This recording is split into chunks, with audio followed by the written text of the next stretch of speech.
Hey, all right. Just excited because you're now here with going to school with Dr. B. And last week we started embarking and talking about some practical applications of things that you can do on a daily basis to change your trajectory. And sometimes we get these videos where we get a whole bunch of information, we're writing it down, we're putting things down, but then you go back and go like, what can I do right now? What's something that I can do today that is going to move the needle in changing the person that I would love to be? Because our goal is to become the person that we need to be in order to do the thing that we were put on this earth to do. And so, my prayer every day is, dear Lord, give me the wisdom to do the things that you put me on this earth to do in a way that pleases you and serves others.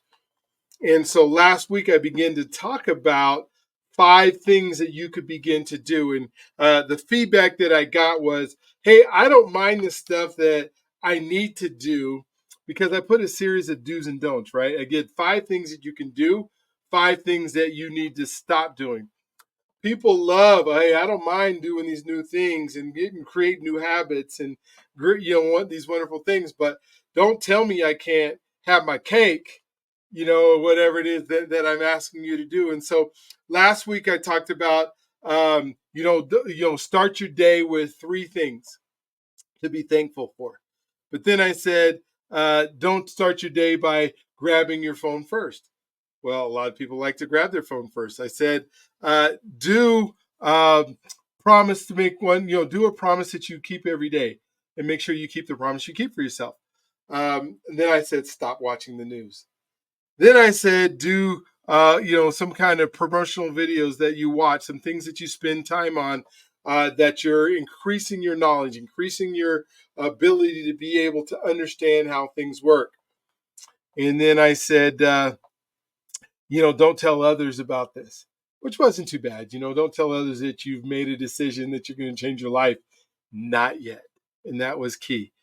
Then I said, do exercise, 10, 20, 30 minutes a day. You got to do that. Then I said, don't give up on some food and some sugar. Give up on some food and some sugar. Uh, you had to do some of the things. Then I said, do visualize belief and start visualizing the thing. And then don't hang out with negative people. So those were the 5 for last week. And now we're back in school again. We're back in class. We're starting to think of the do's and the don'ts. If you were able to master that, if you were able to work on those things, I want you to continue to work on those this week. But then maybe let's move to being able to work on some other things this week. So don't give up what I told you to do last week. We're doing 30 days here. So we're going to add 5 more today, 5 more practical things you can do to change the person that you are so you can become the person that you want to be. Oh man, it's so exciting to be able to be moving forward. And so today, I want you to do take 1 hour a day to work on you. 1 hour a day to work on you. But you tell me, well, I don't have an hour. If I were to tell you that to sleep 1 hour less so that you could have 1 more hour to work on you and it would pay off and you can sleep the rest of your life, would that be something of importance to you? So I need you to find an hour a day, preferably first thing when you wake up and you're doing stuff and you're thinking stuff and you're putting stuff in your mind.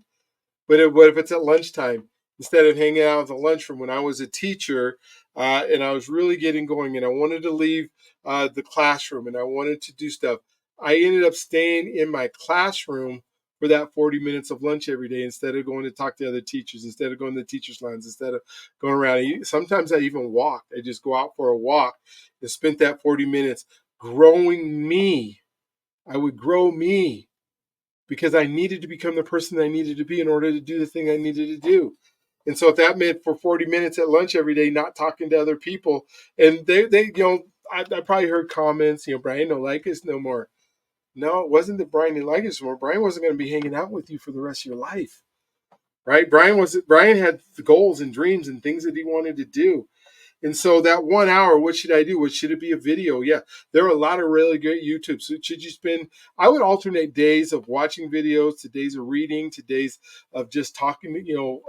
Understanding people, getting live around people. There are people in your life that if you can get into their room of association, you're going to change everything about who you are. And so 1 hour a day, 1 hour a day, you have 24 of them. Take 1 hour a day to work on you. Um, the next one is don't allow your time. This is the don't, right? This is the thing you don't want to do. Don't allow your time to be taken. What do I mean by that? Well, don't allow your time to be taken. There's so many distractions that we can begin to think. When I think of a time suck, a thing that will take your time away, I think about email and the amount of emails we get. I literally yesterday spent 2.5 hours just going through emails. I have so many of these emails that mean absolutely nothing. Somehow I got subscribed to it. Somehow they're sending me stuff that might be once in a year that email will come in and it's going to be important. And I would say try to unsubscribe from all those subscriptions that will take your time away. Whew. Try to figure out a time in the day when you will do emails. It drives people insane that I only check my email twice a day. It does because we've learned to try to communicate via email.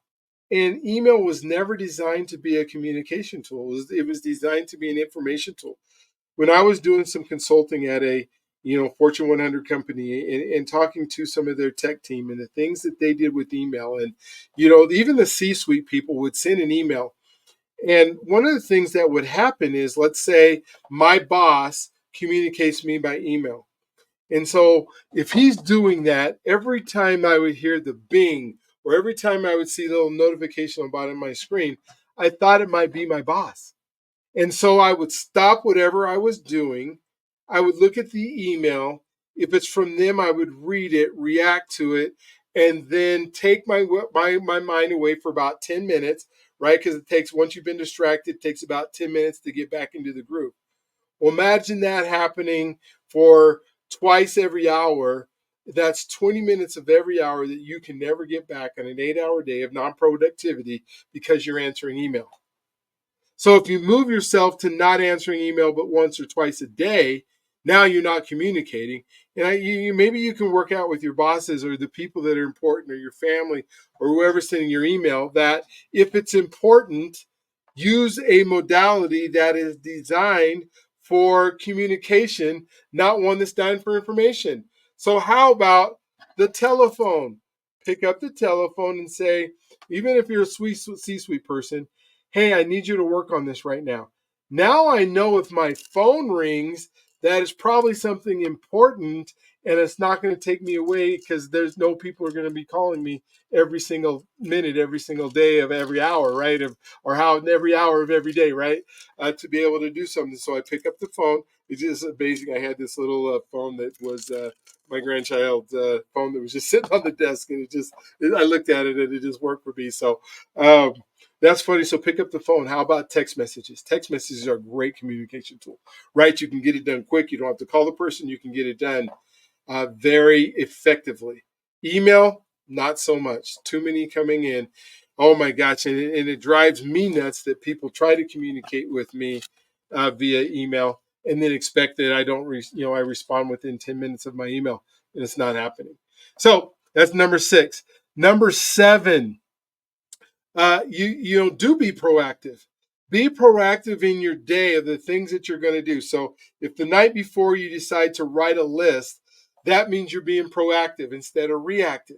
Reactive is there has to be a time because you don't know everything that's going to happen in the day. So there's got to be a time that you're reactive to things. But the more things you can be proactive with, a to-do list, this is what I'm going to do this hour. Every hour I'm going to do this thing for the first 10 minutes of every hour.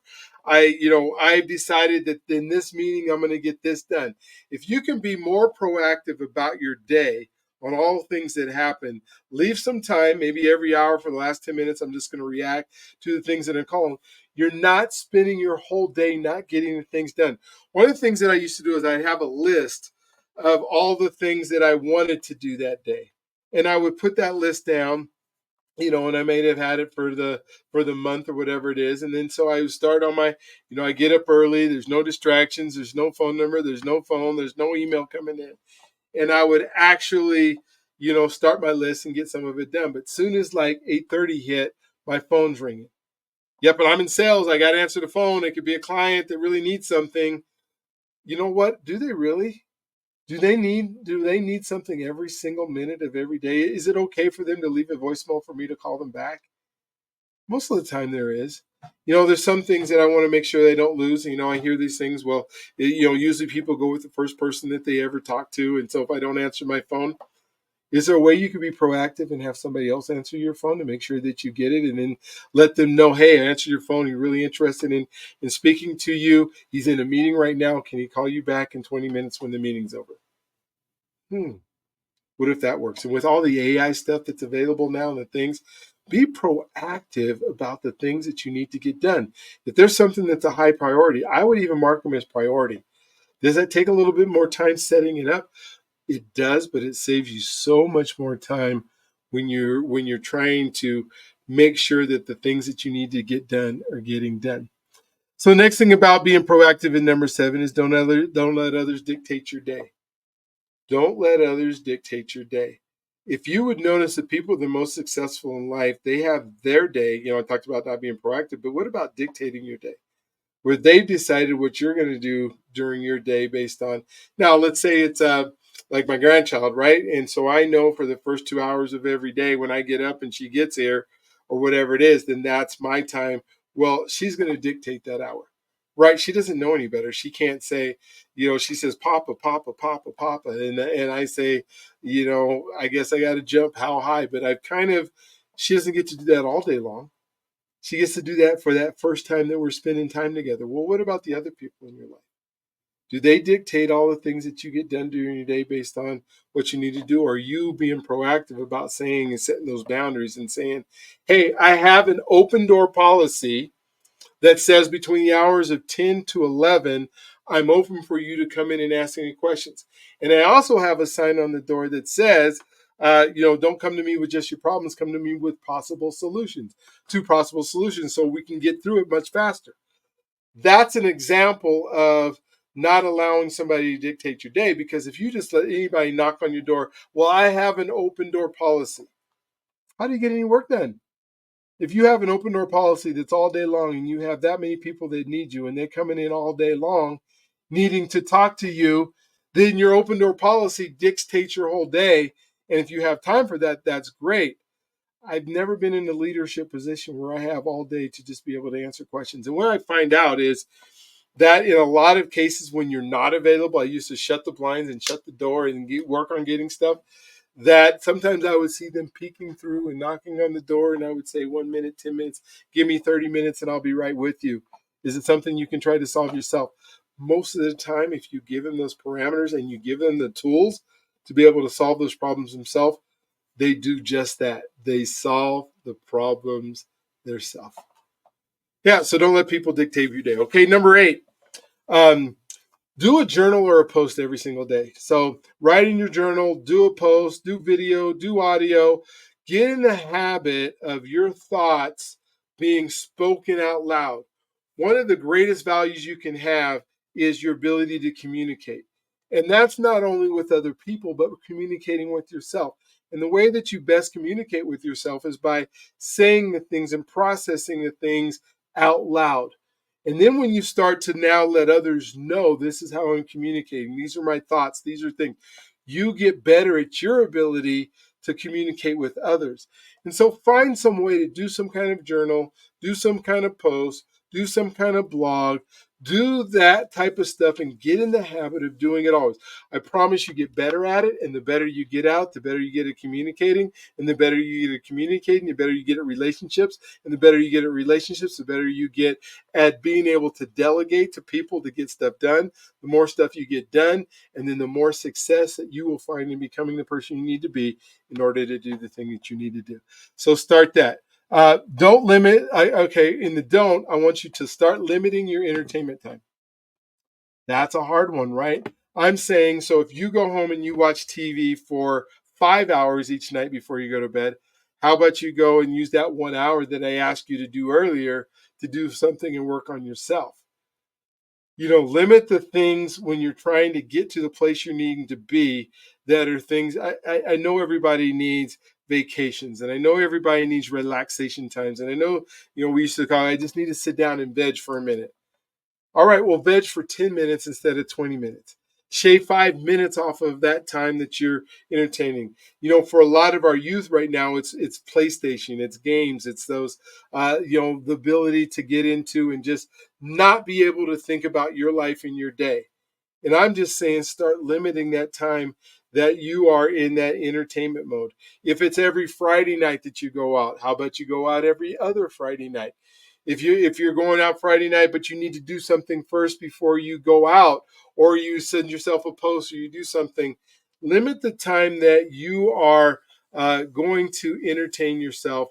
That at least during the season this time, because if you get the things done that you're planning on getting done, you'll have plenty of time.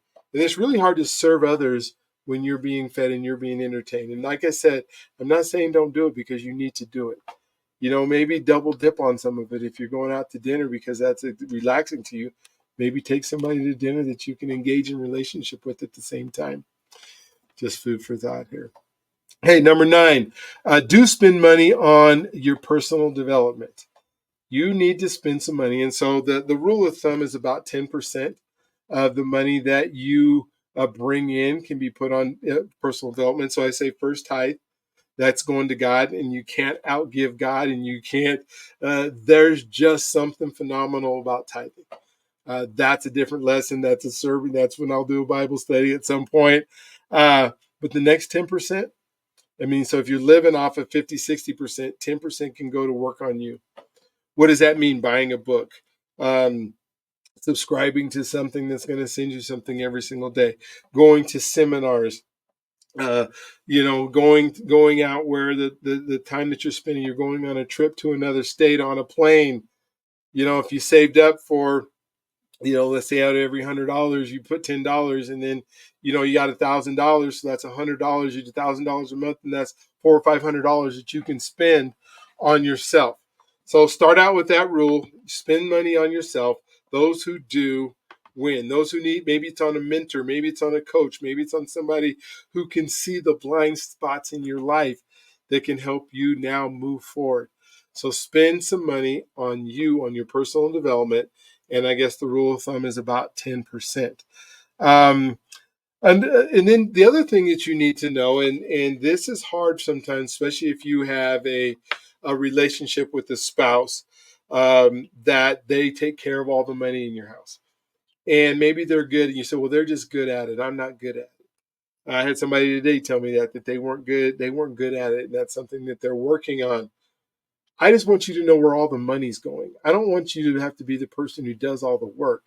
We have bookkeepers and spouses and other people. He may be more inclined or better off being able to do it because they're not going to make as many mistakes.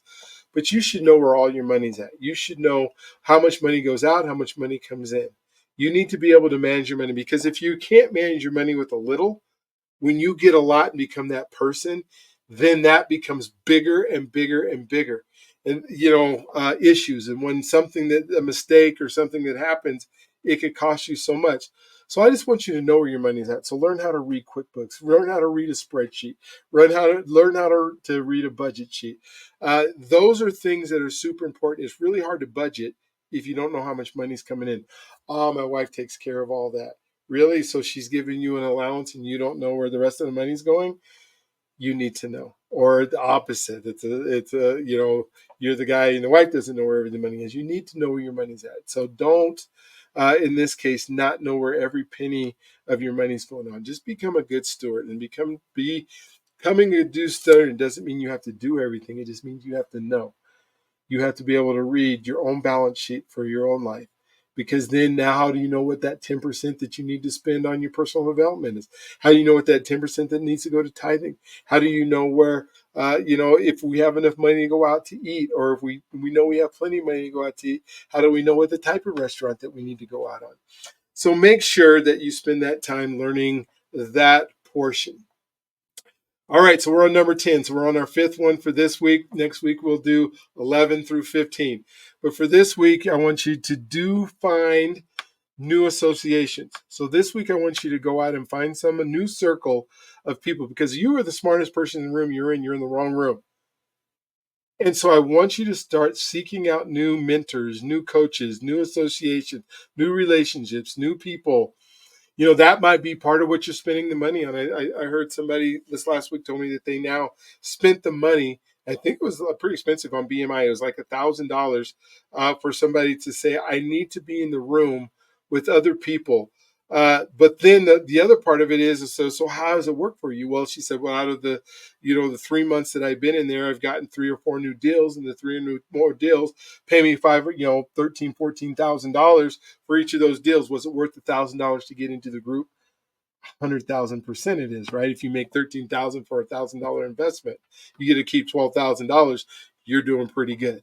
So find those new stations, those new rooms, since you've been seeking them out and you're seeking out these new relationships, take it the next step. Take somebody to dinner. Ask them the questions that you need to ask them. Yes, what I say, pay for their dinner. If you're asking them the questions, absolutely. So what are those new associations that'll serve you? Sometimes you say you don't have enough bandwidth in that. And if you don't have enough bandwidth, because to add another relationship, time to subtract one. Time to subtract one of those relationships because you don't have the bandwidth to be able to do that thing. All right. And so the last thing is the last don't. The last don't, and this is a hard one, is try not to live through others. Try not to live their greatness instead of your greatness. One of the things that this happens to is with us is with entertainers and with athletes and people that we admire, and the people who have done work that we haven't done.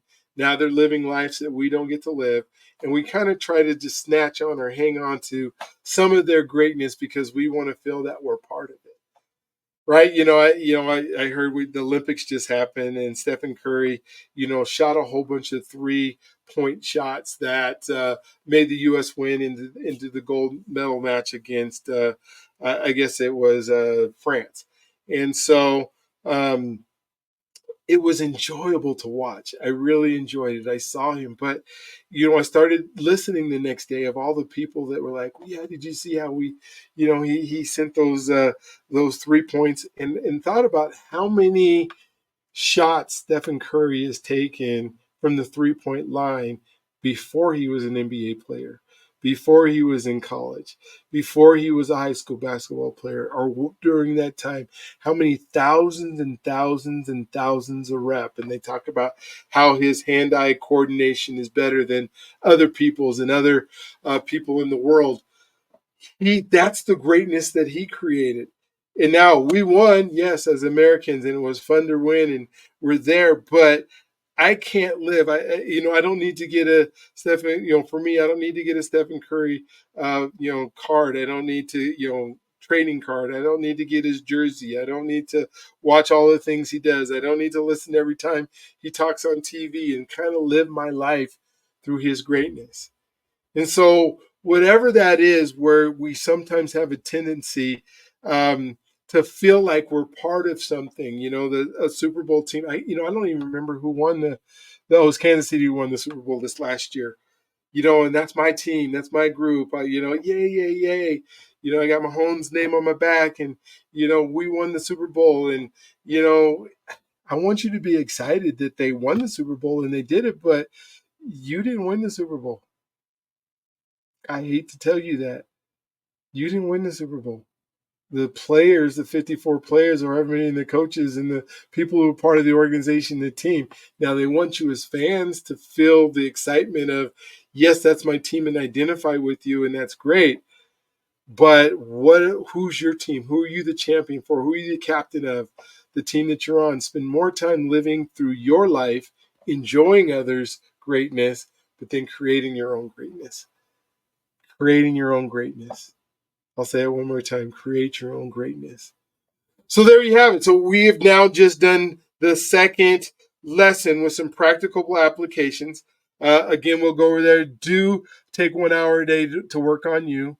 Allow your time not to be taken. Do be proactive. Don't let others dictate your day. Do a journal or a post every single day. Limit the entertainment time. Spend money on personal development. Understand every penny of where your money goes. Find new associations and don't live through others. Next week we'll be back before to do 11 through 15. What's fun is I got 60 of these, right? So we're going to have fun. Well, it's actually 30, but when time you go the do and the don't, then it ends up being 60 separate ones. I hope this helps you. I hope this gives you a practical application. I hope it gives you something to work on. Because remember, our goal is to do the thing that you learn to be the person that you need to be in order to do the thing that you need to do. And the way that you get to become the person you need to be is change who you are, change the things that you've been doing. Definition of insanity, right? Doing the same thing over and over and over again, expecting different results, and then not getting those results. And so remember, you have the ability to do it. Now it's a matter. I hope you took some great notes. I hope you're going to listen to this again. I hope you will work on becoming the person you need to be, because God has a calling on your life. He has something that He wants you to do. And you just have to be that person to be able to do it. All right, you guys have an awesome, wonderful, just incredible day today. Don't forget you, my friend, are God's greatest gift. And He loves you if you allow Him to. And we will see you again next week.